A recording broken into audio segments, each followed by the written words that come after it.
All right, let's get started. So anyone who took a makeup exam, Gabe will have them in the back of the room, I guess during or right after lecture. Today is the monthly House Masters meeting, so I won't have office hours today. You can also schedule appointments with me contacting my secretary, certainly during office hours. Also Thursdays, I'm over at the medical school. It's a very easy day to see me.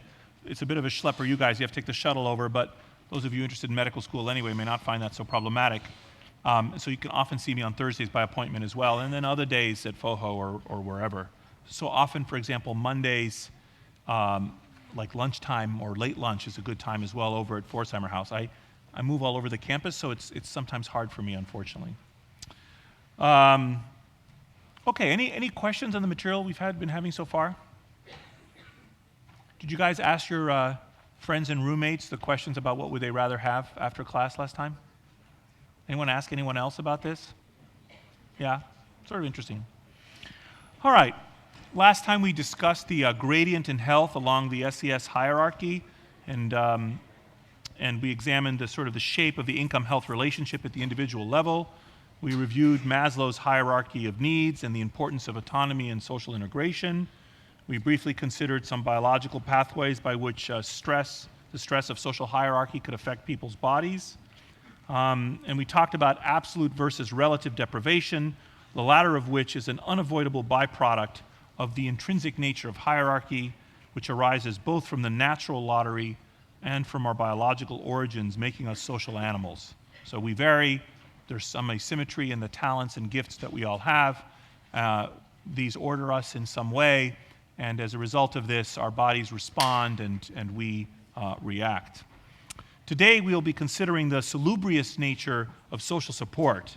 And the question is, to what extent and how are social connections beneficial, and how might these connections be used to buffer some of the impacts of hierarchy in how it affects our bodies? But first, regarding the health effects of hierarchy, some stuff that was covered in some of your readings. Some of these papers are alluded to in the Marmot reading. In an ideal world, if we really wanted to understand the impact of hierarchy on people's health, we would do some kind of a randomized experiment where we randomly assign people to different positions on a social hierarchy, and then followed the people up at a future point in time so that we could assess, well, what impact does it have being at one place on the ladder or another place on the ladder? And for example, if we really were lucky, we would be able to do an experiment where we could follow people for decades and measure their life expectancy. Now, some experiments have been done with this, looking at primates, where we can experimentally manipulate the social position of primates in different troops by removing a primate from one troop, let's say where they're high-ranking, and assigning them to another where they're low-ranking, and through the manipulations of that sort, get a sense of how does hierarchy become biologized, affect the primates in various sorts of ways. But this is a clever idea that Don Riddlemeyer, who's a very inventive scientist, pursued. He looked at matched samples of actors for the Academy Awards, nominees, and winners. And what he was interested in looking at the benefits of being on top. How did winning an Academy Award affect your longevity? And so he took a sample of people who were nominated for the award but did not win, so you could compare across those individuals, and otherwise similar actors who were neither nominated nor won, and looked at them, and had these three groups, and then looked at how long did these people live? What was the lifespan of these individuals? And he found that actors, have a relatively long-lived population. Nominees, about the same survival, maybe a bit more. I don't remember if that's statistically different. But the winners gained an average of 3.6 years of life expectancy, or a 25% reduction in the death rate compared to the nominees. So the argument here is that something about being recognized by your peers, something about being moved to the top of the hierarchy materially affects you and makes you live longer. Now, what might be a non-causal explanation for these results? Other possible ideas that might help explain this. Yeah. So one possibility is that people who are likely to become nominees and winners already are of higher social status, and so the assignment to the nominee or winner group does not in fact cause them to have better health. They just Okay, so to clarify, though, to clarify, you're exactly right. But to clarify, what you're saying is not that the people who are likely to be winners or nominees are more likely to have higher status to begin with, although they might, but rather that they might be healthy in unobserved ways that results in them.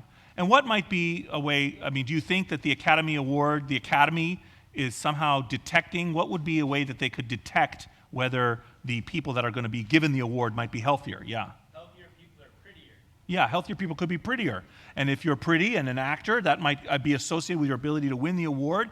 And so we can construct a causal chain where we have like something about your appearance, which is, let's say, more attractive, is associated with your health status. That attractiveness is what causes them amongst a pool of otherwise similar individuals to pick this person as the one. That's the signal of the latent unobserved health that they're detecting.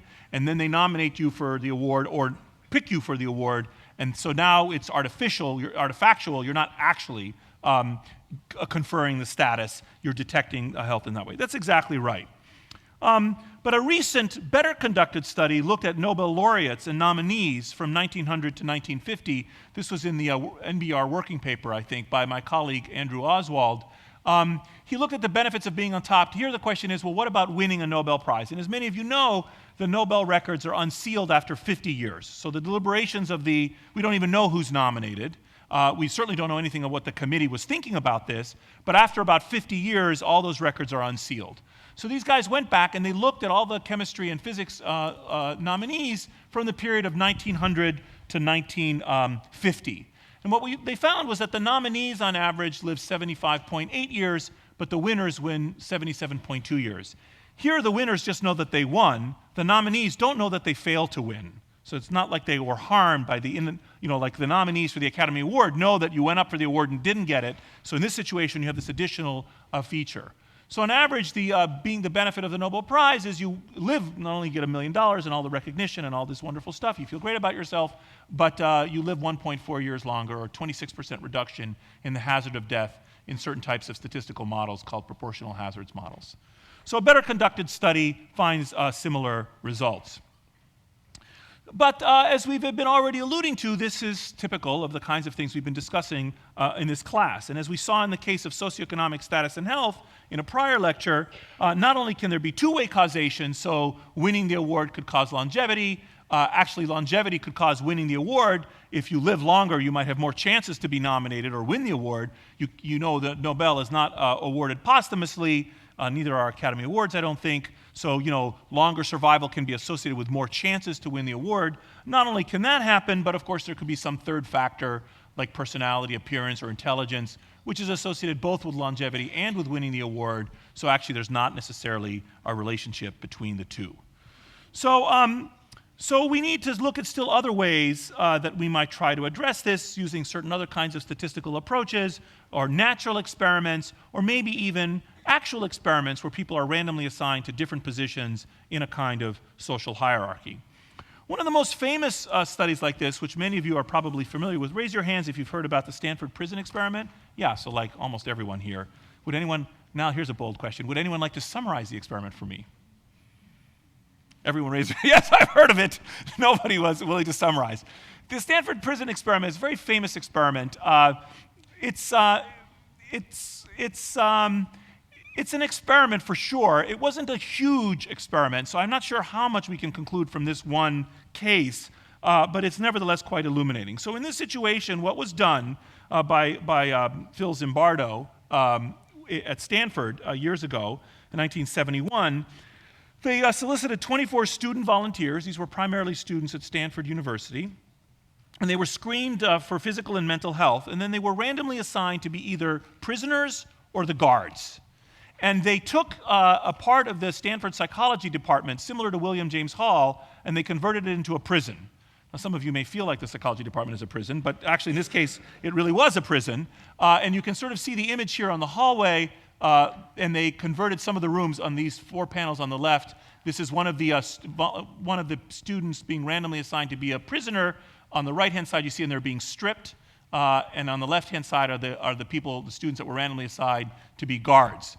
And actually what happened in this experiment is that the students that volunteered to be prisoners, they were rounded up in a kind of a dragnet. Police cars went to where they were living. They were arrested. They were handcuffed. They were brought to this prison facility. They were stripped. They were deloused. Clearly they didn't have lice, but they were treated in this very dehumanizing way. And the guards were put in charge of treating them in this dehumanizing way. And so they were read their Miranda rights, they were fingerprinted, they were blindfolded, the whole sort of rigmarole was implemented. And then the prisoners were kept in these rooms, and the guards were assigned to work 3 8-hour shifts, guarding them, and 3 prisoners were put in each room, not unlike some of the rooms at Kirkland House, very cramped. Where the students had to resume their ordinary lifestyle. And the guards were given no specific training on what to do, but they were told to maintain law and order in the prison. And so the guards began to make up their own set of rules, which went into effect under the supervision of one of the students, Warden David Jaffe, who was an undergraduate at Stanford University. Now, the first day passed without incident, but the guards were totally unprepared for what happened that first night. Does anyone know what happened? Remember the details? The prisoners organized a rebellion. They didn't like how they had been treated, and so they decided that they were going to rebel against this treatment. And they removed their stocking caps, and they ripped off their numbers, and they barricaded themselves inside the cells by putting their beds against the door.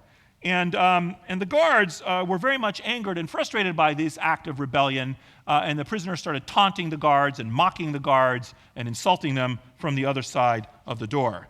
And when the morning shift of guards arrived, they became very upset at the night shift, so they were really pissed off because, why didn't you guys take care of this problem? Now we have to take care of the problem, which heightened the irritation and the annoyance on the part of the guards. And they decided that they were going to have to handle the rebellion themselves. So they broke into each cell, they stripped the prisoners again, they took the beds out, they forced the ringleaders of the rebellion into solitary confinement, and they generally began to harass and intimidate the prisoners. Now, we're less than day 2 of the experiment, and look what's happened. These were people like you, well, they were at Stanford, but otherwise like you. Well, never mind. No. Raise your hands if you turned Stanford down to come here. Yeah, there we go. So they're people like you, and they look within 36 hours. Both groups have been completely dehumanized, right? Both the higher-ranking guards and the lower-ranking prisoners. And 36 hours into this experiment, prisoner number 8612 began suffering from acute emotional disturbance, disorganized thinking, uncontrollable crying, and so forth. And despite this, the guards thought that the prisoner was trying to con them and showed no sympathy or understanding for this prisoner whatsoever. And he was, this particular prisoner was then given an offer of becoming an informant in exchange for not being harassed by the guards, right? Think about that. This happens in our society all the time. Now, the experiment, Zimbardo was later asked about why the experiment was ended. And at some point, I think they had planned to continue this for 2 weeks, and they ended it just after 6 days, if I remember correctly. And he says that, this is now I'm quoting him, he said, "I ended the study prematurely for 2 reasons. First, we had learned through videotapes that the guards were escalating their abuse of prisoners in the middle of the night when they thought no researchers were watching and the experiment was, quote, off. Their boredom had driven them to ever more pornographic and degrading abuse of the prisoners." This is one of the reasons.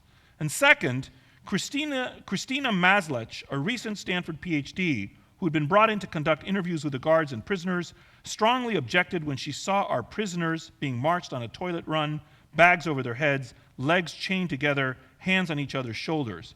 Filled with outrage, she said, "It's terrible what you are doing to these boys." And listen to this. Out of 50 or more outsiders who had seen our prison, she was the only one who ever questioned its morality. So here are these guys, these researchers engaged, and there's like a long history going back here, of other in the 60s especially, of experiments. It was kind of a dawning awakening in our society regarding the ethics of biomedical research. But all these people had come in and looked at this. Oh, that's so nice. Look what you did to these Stanford undergraduates. Only 1 out of 50 of them said, my goodness, what are you doing? And only then, apparently, did the researchers themselves pause to think about it. And so after only 6 days, their planned 2-week prison simulation was called off. Now, this study was apparently never published in peer-reviewed literature, but there's been written up widely and in books and so forth. On the right here is an interesting so-called rap session that was held years later. The guy on the right, I think, was a former guard. Kind of looks like a guard. And the guy on the left is a former prisoner, and he also looks kind of like a prisoner. And they're talking about their experience years later, and neither of them was quite happy with what happened. And the full documentation's available at that website. So to summarize where we are now, low socioeconomic status or low income can be linked to poor individual and population health in several ways. In both absolute deprivation, how poor you are, how low you are, absolutely speaking, are important, and also relative deprivation, no matter how rich you are, if there are others that are still richer than you, this might be a problem for you, are important. Those in the lowest group may have worse health because they lack the resources to acquire health, poor nutrition, housing, and so forth, and this certainly happens. But as we have seen, this cannot explain the gradient in health seen even at upper ranks. Moreover, those in the lowest group may have adequate resources in an absolute sense, but may still suffer because of their relative position. Being at the bottom is bad, regardless of one's absolute circumstances. And this is one of the ways that income inequality, which we introduced a couple of days ago, might be harmful.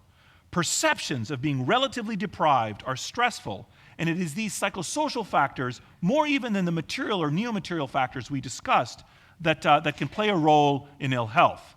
Moreover, being at the bottom can interfere with your capabilities to achieve what you want in your life. And finally, it is possible that not just those at the bottom, but that everyone suffers from income inequality, for example, by an underinvestment in public goods, such as pollution prevention or public education. So in societies where there's lots of inequality, the rich lived in walled-off communities with armed guards and they don't worry, but everyone else suffers from crime. And occasionally, once every 100 years, the rich suffer, let's say, from revolution. Okay, so how do humans cope with stress, whether it originates from physical or social circumstances?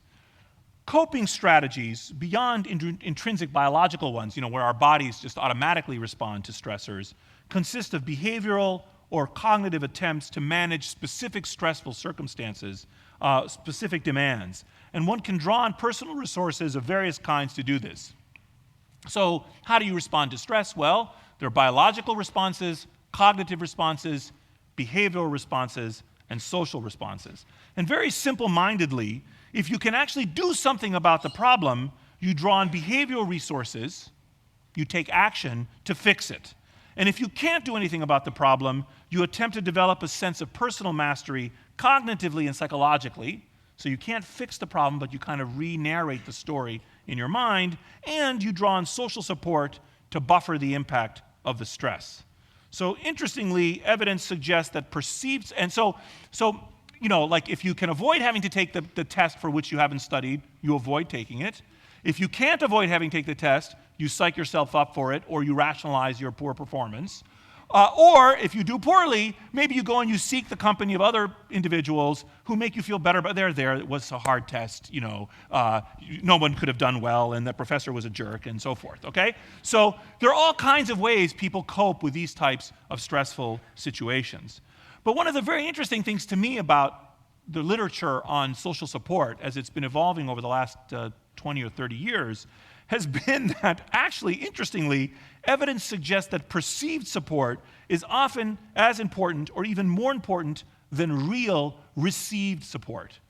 The idea here is that your attitudes about what kind of social support you have and how much your friends like you may be much more important even than whether your friends actually do like you or whether they actually do anything to help you in a time of stress. So having a significant, so this perception of support in and of itself, like there's something about our minds and our bodies that makes us, when we have this perception that people around us are there to help us, can buffer the impact, the adverse physiologic impact of stress upon our bodies. And in fact, having a significant other is a key measure of social support. And so we're going to be turning next to the very considerable importance of social support and social networks on one's health. So today we're going to talk about social support, and then for the next 4 lectures, we're going to be talking about social networks, which will make me very happy.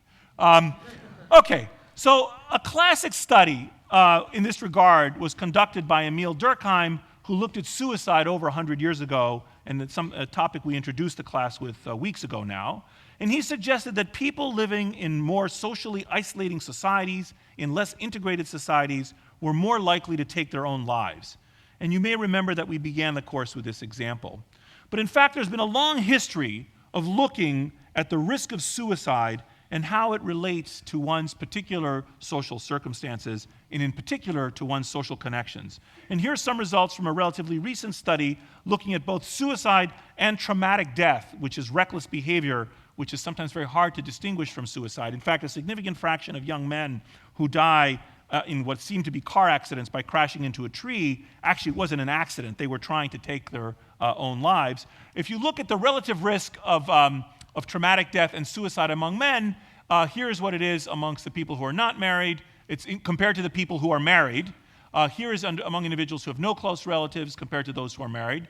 And here are those of individuals who do not belong to church. So belonging to a church, having close relatives, or being married reduces your risk of killing yourself or having a traumatic death. And more generally, and I think this was in your readings, there's a wealth of literature over the past few decades confirming that social connections are beneficial. Here's a summary looking at the individual risk of death in men. So for example, here on the y-axis is the age-adjusted mortality rate, and here on the x-axis is the level of social integration. These are different kinds of study. These are blacks in Evans County. These are whites in Evans County. This is the Tecumseh study over here. Here's the Gothenburg study, the Alameda County study, and here's a study in Eastern Finland. In general, it in general it declines. So the more integrated you are, the less likely you are to die. The more social connections you have, and these are downward sloping curves across a whole host of studies in men. But the nature of this effect, however, whether or not social integration reduces your risk of death, may depend in part on the environment that you're in. For example, in Tecumseh and Evans County in Finland, all of which are more rural, there's a nonlinear effect. It seems like there's a threshold for men. So if you look at Evans County, there's a sudden movement here, and in Tecumseh, a relatively sudden movement here, and in Eastern Finland, a relatively sudden movement, and then it's relatively flat. So there seems to be some nonlinearity in these more rural areas, whereas more continuous smooth change in the, perhaps, in the more urban areas. And these effects, these benefits, or these impacts of social integration upon your longevity significantly exceed many of the other things that we've already been discussing in this class, or that you may already have thought about, that are seen as more conventional biologic risk factors. For example, your level of social integration has a bigger impact on your survival than whether you smoke or not. So benchmarking social integration against a well-known risk factor for death, such as tobacco, illustrates the importance of social connection. Now, female risk ratios are smaller for men, especially in the rural populations, but nevertheless, the pattern is roughly similar. So the single most important source of social support in the lives of adults is whether or not they have an intimate partner, typically a spouse. And it's one of the things that we don't often talk about, like studying the science of marriage, as it were, is something that's not widely discussed. It's sort of marriage is seen as like a social issue or a political issue or something like that. But actually, you can begin to think about why we are monogamous, tend to be monogamous as a species, and how that might have come to play a role not only in the nature of our bodies, but in the function and performance of our bodies. So here's some work by Linda Waite, published a few years ago now, looking at the proportion surviving on the y-axis versus age. Here's the married. This is their mortality curve here. Here's what happens to the widowed. Here's what happens to the divorced. And here's what happens to the never married. This is obviously an observational study, but it suggests that being married is associated with longer survival. In fact, our best estimate is that if we could randomize men to be married to randomly chosen women, so we're going to do two-stage randomization. So you guys are going to get, your men, let's say, you're going to get married, and you guys will not.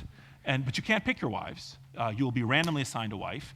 If we did that experiment, our best estimate is that it would add 7 years to your lives. So being married adds 7 years to a man's life. And if we did it to a woman, it would take away 7 years from her life. No, if you did it to a woman, if you randomly assign women to be married to randomly chosen men, it adds, our best estimates that it adds 2 years to a woman's life. So women benefit from a marriage, but not as much as men, and there are a variety of interesting reasons why this might be the case. Now, it's very interesting to begin to look at same-sex unions, and there's very skimpy data on this, and studying same-sex unions is hard for a number of reasons, including the sort of onset of the AIDS epidemic, which decimated gay male populations in our country over the last 20 years. But if you look at other sorts of data and do various machinations, it looks like if you could randomly assign men to be married to other men, they would each gain 2 years to their lives. And if you randomly assign women to be married to randomly chosen women, they would each gain 7 years to their lives. So it's not marriage per se that might be salubrious, it's marriage to a woman that might be salubrious. And it's very interesting to begin to speculate about why, mechanistically, what it might be not only about marriage, but about the nature of the person to whom you're connected. And this is a set of ideas we're going to be revisiting over the coming lectures when we talk about network effects, because when you think about network effects, there are two things going on at least. One is the ties, the existence or non-existence of a tie, and the architecture of the tie. And the other thing is the nature of the people to whom you are tied. What is it about them in particular, and how we've introduced the simple idea of the gender of the person to whom you are connected. Now, entry into marriage is very helpful, as I've just alluded to, and exit from marriage is very harmful. So losing your spouse is very harmful. And the widower effect, or the increased probability of the recently bereaved to die, is a very well-known demographic phenomenon. This has been studied at least for 150 years, and you'll read about it when you read Connected. So multiple studies have looked at the widower effect, or dying of a broken heart. It's more pronounced in men than in women. The relative risk of death goes up between 30% and 100% in men. So after my wife dies, my risk of death spikes very acutely in the first 6 months and goes up between 30% and 100% and takes quite a while before it returns to baseline, if ever. And the mechanism of the effect is multifaceted. In fact, the widower effect can be seen as a kind of canonical finding in the social sciences, as I said, dating to 1858, when William Farr, a demographer in England, began to study this. And like Durkheim's suicide, or the incest taboo, or the law of supply and demand, it's like one of those classic findings in the social sciences. And if you think about it, though, it's a classic finding about human connection, which is one of the reasons it's so interesting to me. It's, in fact, a very basic fact of our existence. It's been seen everywhere and at all times, by and large. And it's been supported by countless observational studies. Now, it's difficult to do an experimental study. We've thought about some experiments. I mean, what we'd like to do is to take 100 couples over here and shoot half of your spouses, and 100 couples over here and not shoot half of your spouses, or actually compared the ones for whom the spouses were shot to not. Obviously we can't do a study like that, but you can imagine sort of quasi-experiments or natural experiments that may have occurred that could possibly bolster your confidence in the causal effect that may be happening here. So here's a kind of an overall kind of schematic of what might be happening. Let's look at the men, for example. Here on the y-axis we have the risk of death, and here's time. And here's a single guy kind of cruising along. He doesn't have, he has some moderately low, he's in his 20s or 30s, low risk of death. And then at this point he gets married. And he has a very abrupt and precipitous decline in his risk of death. And demographers have called this the get rid of the motorcycle in the garage effect. So when the guy gets married, seriously, men begin to assume adult roles. They begin to sleep in a regular way. Drinking goes down. The motorcycle gets rid of. They begin to feel responsible for their spouse and eventually for their children. And all of these sort of social factors affect the man's risk of death. And then it enters some new plateau. Actually, technically, this should be gently rising because he's getting older. And then at this point, his wife dies. And when his wife dies, the man experiences a spike in his risk of death. and then a gradual return afterwards. It takes him a long time to recover, and then he never quite returned to his prior baseline. So having lost your wife is a very bad thing if you're a guy. Now here's what happens with women. Women are cruising along. They have a lower risk of death compared to the men at baseline, because women, it's one of the most unfortunate facts of our biology that women live longer than men, as far as I'm concerned. And so, we talk about health inequalities all the time, but if you think about it, women have this huge advantage. You guys live 4 years longer than we do. And, that's really unfair. And so here the women are, her risk of death is lower, and then her husband dies. She does not have an abrupt, then she gets married. She does not have an abrupt decline in her risk of death upon entry into marriage. She has a more gradual decline. It takes longer for the health benefits of marriage to accrue to women than it takes for the health benefits of marriage to accrue to men. And this is discussed in the book, which you'll read eventually, some of the reasons for this. But one of the reasons in contemporary populations, unfortunately these things are very sexist. I mean, there's no other way to talk about it. But typically what happens is the women benefits from improved economic status upon entry into marriage. And it takes longer for that effect. Unlike the get rid of the motorcycle in the garage effect, the kind of getting richer effect takes longer before it can kick in and lower the woman's risk of death. And then upon exit from the marriage, or her husband dies, the woman doesn't have as big a spike from losing her husband and a more gradual rise in her mortality afterwards. And if I had to summarize, and this is not my summary, so please don't get angry at the way this is going to sound. Is this the thing? Let me just, no. So let me just summarize this literature, and it's a very sexist summary, but it's been written by a female demographer named Linda Waite. You can blame her if you want, which is that it seems like amongst contemporary wealthy populations in the developed world, what happens is the principal reason that men benefit from entering into marriage is sort of intimacy and social connection. So what the benefits they get from connection to a woman is that they feel a sense of intimacy and connection to the rest of the social world. And the principal way that women benefit is improved economic circumstances. So it seems like they're just trading sex for money, is the way the story goes in this situation, which is helping both parties. And this helps to explain, incidentally, why upon exit from marriage due to widowhood, men suffer more than women. Because when the man dies, the woman still has, generally speaking, the things that the man brought to the marriage that were helping her, like the assets and the money, okay? But when the woman dies, she is irreplaceable to the man. The thing that she was bringing to the household that was lengthening the man's life, the connecting him to the social world and loving him, is gone, okay? So there's something on average different about the way men and women respond to connection, which then is instantiated in our social institutions, which we then can see reflected in a kind of broader way with some of these macro patterns that I'm describing. Now, nobody send me irate emails afterwards. These are general patterns. I'm not talking about in every case, or that there are no exceptions, or that there isn't a lot of subtlety. So there are now 3 possible explanations for the relationship between health and marital status.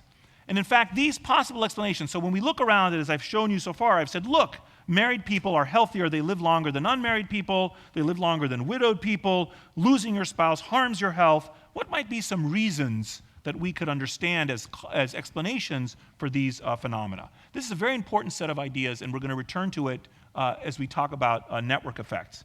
So one possibility is the tendency of the married to become healthy. That would be a causal explanation. And here the argument is that the social connection, here the marriage, causes the health benefits, here the longevity, okay? A second possibility, as some of you have probably already been thinking, is not the tendency of the married to become healthy, but the tendency of the healthy to become married, okay? Which would be homogamy, or healthy people marrying healthy people. Think about who gets married, okay? If you go back 200 or 300 years, it was healthy, rich people who were relatively more able to get married, and the people who are less healthy or not rich were unable to find spouses. So we shouldn't be surprised if married people live longer than unmarried people. It was their healthiness to begin with that allowed them to enter into the state of marriage. So the second possibility.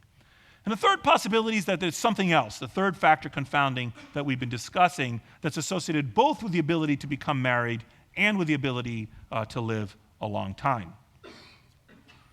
Now, and when discussing, so now we're interested in, well, what is it about social support, or this connection to this other person, that can buffer social stress and maybe lengthen your life or have these beneficial biological effects? Well, when we're speaking about social support, we have to kind of unpack that word. So what does it mean when your friends support you or help you out? Well, there's the extent of the support. How many ties do you have? Are they intimate ties? Are they long-standing ties? Are they mutual ties? How interconnected are the people? Do your friends know each other? Do they not know each other? What is all those kinds of things that describe kind of the extent of the kind of support that you have. A distinct idea is the content of the support. So what do your friends actually do for you? Do they say nice words to you? Do they take notes in class for you? Do they lend you money? What is it that they actually provide you that might be affecting you in some particular way? There's whether the ties are reciprocal or not. I say you are my friend, you may or may not say I'm your friend. This is an important distinction in the different kinds of friendship, mutual friendships versus non-mutual friendships. And there are, as we already alluded to, whether they are perceived or real social support. Do I think all these people are standing ready and willing to help me, but in fact they're not, or are they actually ready and willing to help me? And social support, as we've been discussing it today, is not at all the same thing as a social network. A social network actually tracks the character of the tie. So I can speak about your social support, and I can make a summary of like how many friends you have and what kind of assistance you get from them. In technical parlance, that would be called an egocentric reduction. I reduce the whole complex set of variables around him down to the single ego, and I say, pertaining to you, you have 5 friends, or you have 2 friends, or you've got a lot of support, or not a lot of support. That's different than mapping the networks in a way that we'll be discussing the next few times. So social support is not the same thing as a social network, and you should also be aware of the fact that social relationships can also be burdensome or even harmful. So it's not the case that just because you're connected to other people, you benefit from that. So even a marriage isn't beneficial to everybody. We have intimate partner violence. Some spouses are women are abused by their husbands, okay? This is not a good thing for them to have an abusive husband, for example. Or secondhand smoke. You're married to a smoker and you inhale that person's smoke. That could harm you. Or having lots of people who you're connected to could be hard for you because you have all these requirements to help them. It's not just that you get help from others, you have reciprocal obligations, and this can potentially be consequential. And the mechanism of this effect and the pathways of the effect are actually quite complicated. For example, social isolation is associated with the onset of illness, such as cardiovascular disease. So here's one study that looked at social support and cardiovascular disease incidence in men. Here's the adjusted relative risk of having an onset of cardiovascular disease. Here's how social connectedly they are.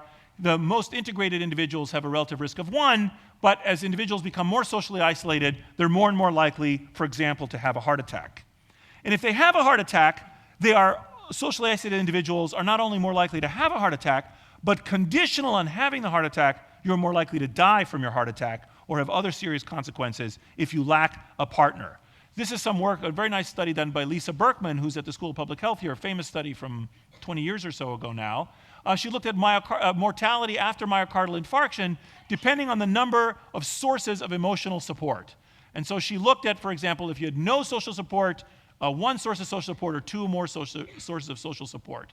And for example, if you look amongst women, there's a monotonically declining. Like the more social support the women have, the less likely they are to die after myocardial infarction. This was also seen in all age groups, and it was even seen when you looked in different so-called Killip classes of myocardial infarction. So taking into account how severe the heart attack was, whether it was mild or severe, still within those categories, the more social support you had, the better for you. And one of the reasons this study was important is that it avoided confounding illness and support by measuring the support well before the illness. So for example, if you found that sick people don't have many friends, well, maybe when you're sick, people avoid you or abandon you. So we don't know what comes first. Is it the sickness that causes the social isolation, or is it the social isolation that causes the sickness? And what they did in this study is they measured people's social isolation years ahead of time. and then followed them forward until they had their heart attack. And then once they had their heart attack, saw how did the previously measured social support, how was it associated with the outcome after the heart attack? So they could disarticulate the causal order of the effects that we are discussing. And in fact, they found that in a multivariate model adjusting for numerous demographic and clinical attributes, having no emotional support was associated with substantially higher risk of death. The odds ratio was about 3, so 3 times increase in the risk of mortality. Here's some results looking at whether the diversity of a person's social support is beneficial. And these results are from a clever experiment where people were exposed to infection. So what happened in this experiment was they were trying to assess the relationship between social network diversity and whether exposure to a virus can make you sicker. And what they did is they measured the attributes of people's social support. How diverse was it? They brought them into a laboratory and they quarantined them. And then they dripped rhinovirus into their nose to give them a cold.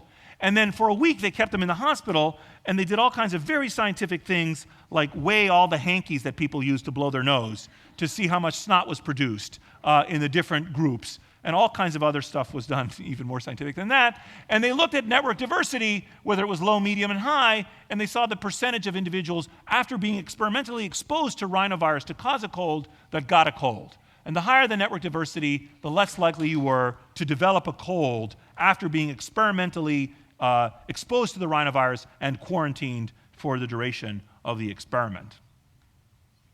And the argument that social network or social support diversity, as well as other attributes of networks like their size and connectivity, which we'll come to, is salubrious, rests in part on this kind of a causal chain that many people are trying to tease out. So we imagine, okay, well, people have more diverse networks.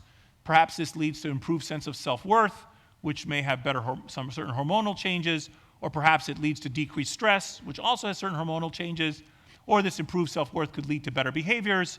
This can lead to improved host resistance.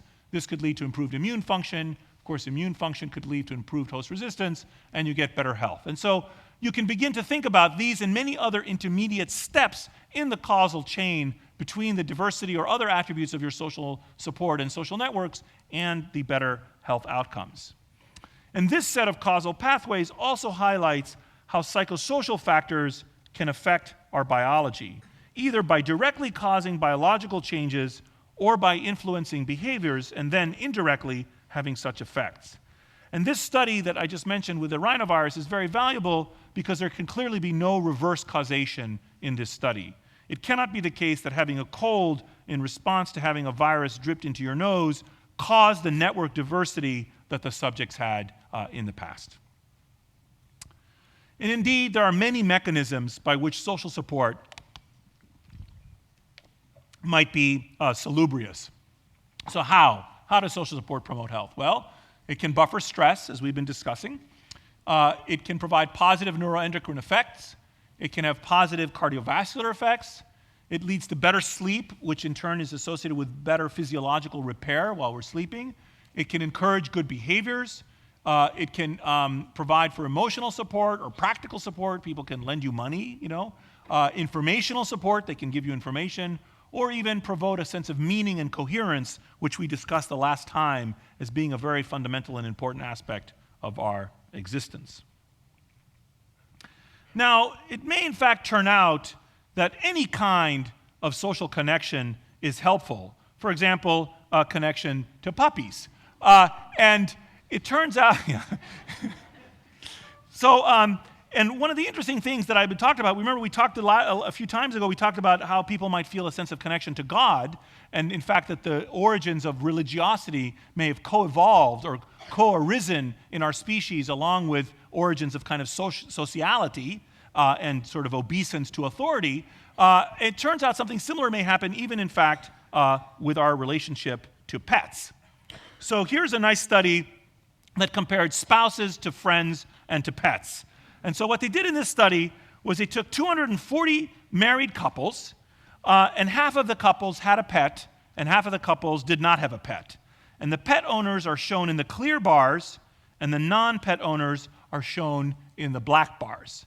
And then, while the subjects were in their own home, their various cardiovascular parameters, such as their heart rate, their beats per minute, or their blood pressure, measured in millimeters of mercury, were measured. And they were measured while the subjects were being stressed. And the stress involved either giving the subjects complex math problems, which is very stressful, or having the ice water immersion test. So they took a bucket of ice and their hand was put in the ice water. So they were given two different kinds of stressful experiences, sort of a cognitive challenge and a physical challenge. And then they measured the subject's heart rate and systolic blood pressure during the performance of these tasks. And here I show you the ice water treatment. And the experimental manipulation was the tasks were performed under different experimental conditions, either while the person was alone, while the spouse was present, or while a friend or a pet were present instead of the spouse. And start by looking at the right-hand panel.